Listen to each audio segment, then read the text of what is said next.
আপনি নবীর নূরানি চেহারা শপথ নিলাম। ও আল্লাহ বলে কালো, আপনি নবীর জুলফ মুবারক, আপনার জুলফে আনোয়ার, আপনি নবীর জুলফ মুবারকের শপথ নিলাম। জোরে বলুন।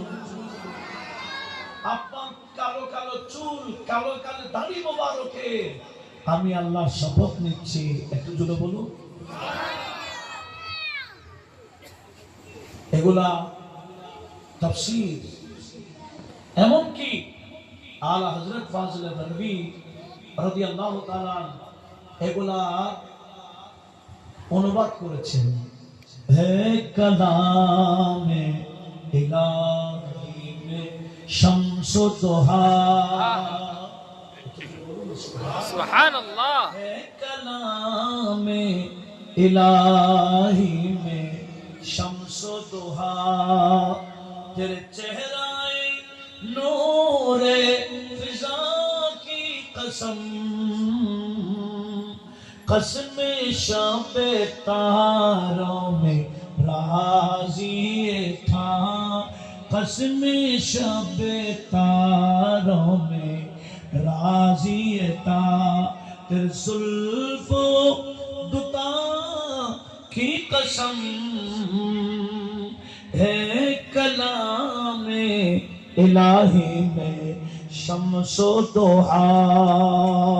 একটু জোরে বলুন না সুবহানাল্লাহ। ওই যে বললাম দোহা শব্দের অর্থ মানে যদি বা আলোকিত হয়ে যায়, যখন অন্ধকার দূরীভূত হয়ে যায়, এখানে আমার আল্লাহ দোহা বলতে নূরানি চেহারার শপথ নিয়েছেন। আর আল্লাহ সব দ্বারা কি, লাইন দ্বারা কি বলে, জুলফে তুতা কি কসম, আপনার জুলফে মুবারকে কসম করেছেন আমার আল্লাহ। একটু জোরে বলুন না মারহাবা। আল্লাহ বলেন আমি দুটা শপথ নিয়ে একটা কথা বলতে চাই। কাফেররা বলা বলি করছে এই মুহাম্মদ সাল্লাল্লাহু আলাইহি ওয়াসাল্লামের রব ওনার উপর নারাজ হয়ে গেছে, ওনাকে ছেড়ে দিয়েছে, 3 বছর পর্যন্ত কোনো ওহী দিচ্ছে না। একটু জোরে বলবেন না নাউজুবিল্লাহ। কারণ আপনারা জানেন আমাদের নবীজি, নবীর উপর কাফেররা বেদিনরা মক্কায় মুআজ্জামায় বেকুব জুলুম ও সাতম শুরু করেছে। নবী যখন তাবলীগ থেকে বিরত নিচ্ছে না, এই কাফেররা শর্ত লাগিয়ে দিয়েছে, এই আবু তালেব তোমার এই ভাতিজা এখানে আমাদের